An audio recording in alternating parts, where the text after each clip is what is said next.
I've just had a coffee, and that coffee's helped me to think. Is anybody familiar with a game show on TV called Pointless?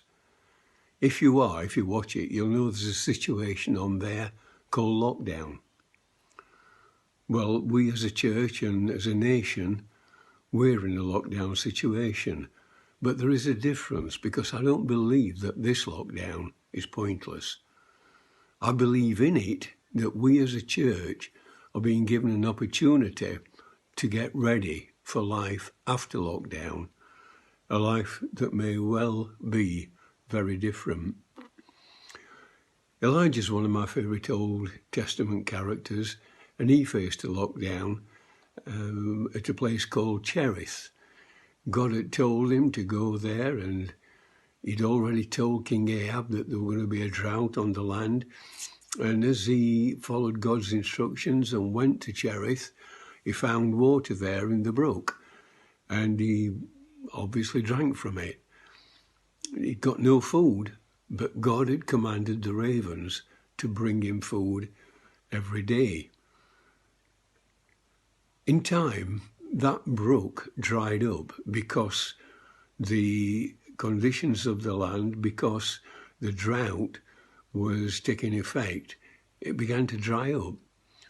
But the ravens continued to bring food until God told him it was time to move on.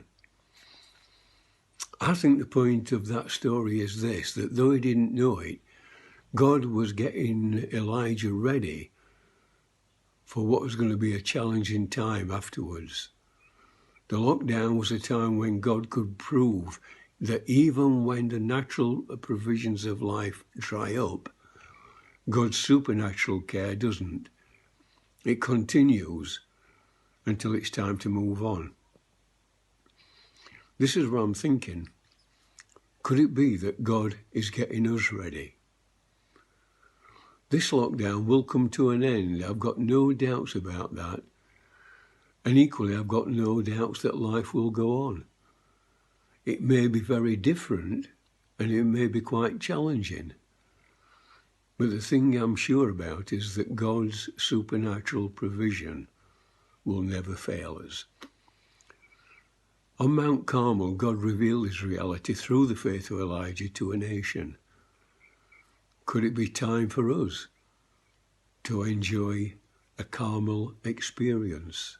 It's possible. It's interesting that Elijah's experience on Carmel, probably the greatest thing he was ever going to be known for, were followed by another lockdown.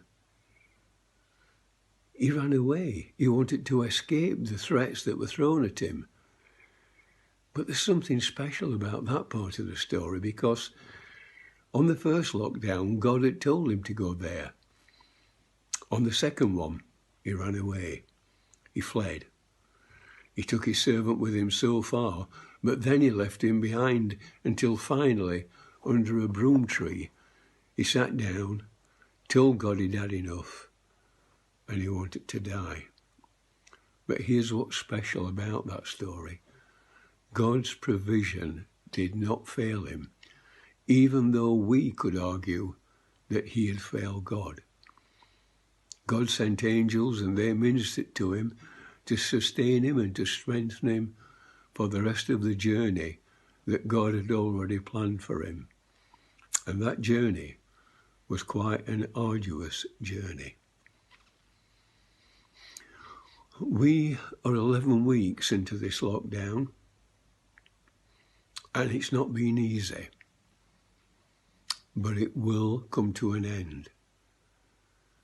Until it does, I just want to encourage us all to rest assured that whether we appreciate it or not, all things work together for good for those who love God. Be encouraged. God's in control. Be ready for life after lockdown. These 11 weeks, in no way are they pointless. Now there's a thought.